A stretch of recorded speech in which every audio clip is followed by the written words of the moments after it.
Writing. At 8:17 on a rainy Tuesday night, Emily Carter put her last $10 bill into the hand of a stranger who had been counting coins beneath a restaurant table. Exactly 1 hour later, that same stranger would walk back through the front door, and by the restaurant. Before we get there, tell me where you're watching from, and leave your city in the comments. And if you love stories about unexpected kindness, secrets, second chances, and people getting exactly what they deserve, subscribe and stay with us. Emily was 29 and exhausted. She had worked the dinner shift at Bellini's for nearly 11 hours, smiled at rude customers, carried plates until her wrists ached, and listened to the owner complain that business was getting worse. When her shift finally ended, she checked her wallet. One $10 bill. That was it. Her rent was due in 3 days. Her car needed a new tire. And her younger brother, Noah, had texted that morning asking if she could help with his college books. Emily stared at the bill for a moment before slipping it back into her wallet. She was about to leave when she noticed the man in the corner. He looked about 65. Gray hair. Cheap brown coat. Wet shoes. He had ordered nothing. He was simply sitting there with a glass of water, counting a handful of coins over and over. The manager, Rick, marched toward him. "Sir, I'm sorry, but we're closing." The man quietly nodded. "I understand." He stood, gathered his coins, and walked toward the door. Emily watched him hesitate beside the pastry display. There was a slice of apple pie behind the glass. His eyes lingered on it for only a second. Then he looked away. Emily knew that look. She had worn it herself. "Wait," she called. The man turned. Emily walked to the counter, pulled out her $10 bill, and placed it beside the register. "Take the pie." He shook his head. "No, sweetheart. I can't. It's already paid for." "But. Please." He looked at her carefully. "You're sure?" Emily smiled, although her stomach tightened at the thought of giving away her last money. "I'm sure." He accepted the pie with both hands.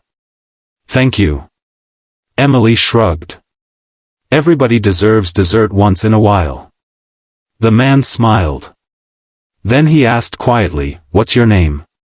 "Emily." "Emily Carter?" Her smile disappeared.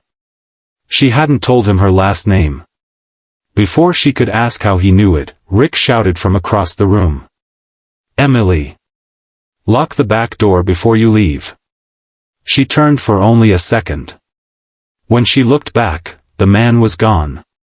Emily thought it was strange, but she was too tired to care. Outside, rain hammered the pavement. She walked to her car, opened the door, and froze. There was an envelope beneath her windshield wiper. Her name was written across it. Emily opened it with trembling fingers.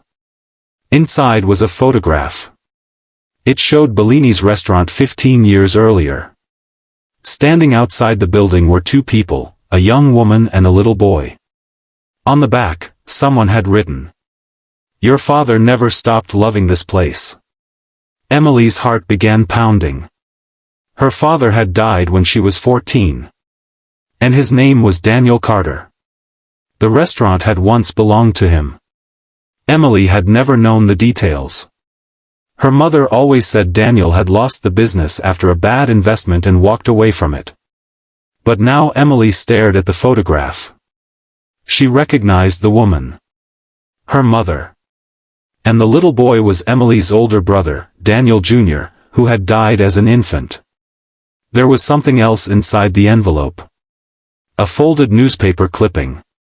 The headline read, "Local restaurant owner saves stranger's life during fire." Emily read the article twice. Her father had rescued an elderly man from a burning building 15 years earlier. The man's name was Victor Hale. Emily had heard that name. Everyone had. Victor Hale was one of the richest businessmen in the country. A billionaire. Her hands went cold. She looked back toward Bellini's. The lights were still on. And then a black sedan pulled up. The man from the restaurant stepped out. He wasn't wearing the brown coat anymore. He wore a dark suit. 2 assistants followed him. Rick rushed outside. "Mr. Hale?" Emily couldn't breathe. Victor Hale entered the restaurant. He looked directly at her. "You gave me your last $10. Emily swallowed. "You knew who I was." "I did." "Why?" Victor reached into his coat and pulled out an old photograph. It was the same photograph Emily had just seen. "Your father saved my life," he said. "I spent 15 years trying to find his family." Emily stared at him. "Then why did you come here like that?" Victor smiled sadly. "Because I wanted to know whether kindness still existed when nobody was watching." Rick stepped forward nervously. "Mr. Hale, if there's something you want, we can discuss it in my office." Victor didn't look at him. "I already know what I want." He turned toward Emily. "I want to buy this restaurant." Emily's mouth fell open. Rick immediately protested. "You can't just." Victor raised a hand. "I can. I've already made the offer." Emily looked around. "You're buying Bellini's?" "No," Victor said. "I'm buying the building, the business, and the debt." Rick went pale. "What debt?" Victor's expression hardened. "The debt you hid from your employees." Emily looked at Rick. He had been telling everyone for months that the restaurant was failing because of the economy. Victor placed a folder on the table. 3 months of unpaid wages. Supplier money diverted into a personal account. Fake repair invoices. And a loan taken against this building without the owner's knowledge. Rick's face collapsed. Emily realized why the restaurant had been struggling. It hadn't been the customers. It had been him. Victor turned to Emily. "Your father built this place for people like you. People who worked hard and still found a way to be kind." Emily's eyes filled with tears. "What are you going to do with it?" Victor looked around the dining room. "Keep it open." He paused. "And put you in charge." Emily laughed through her tears. "Me? You're the only person in this room I trust." A year later, Bellini's was thriving again. Emily became the manager, then eventually a partner. The old staff returned. Noah finished college. The restaurant's walls were filled with photographs of Daniel Carter, the man whose kindness had reached across 15 years and somehow found his daughter. Victor visited every Tuesday. He always ordered apple pie. One evening, Emily placed it in front of him. "On the house." Victor smiled. "No. Never." He put a $10 bill on the table. Emily laughed. "You're a billionaire." Victor looked at the bill. "So?"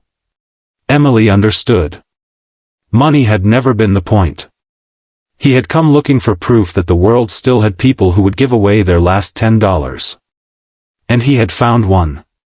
Years later, Emily kept that original $10 bill in a small frame behind the counter. Beneath it was a handwritten note. "Sometimes the smallest thing you give away becomes the biggest thing you ever receive." And every night, before locking the restaurant, Emily looked at that bill and remembered the lesson her father had unknowingly passed down to her. Kindness doesn't become valuable because someone rich rewards it. It becomes valuable because you gave it when you had almost nothing left.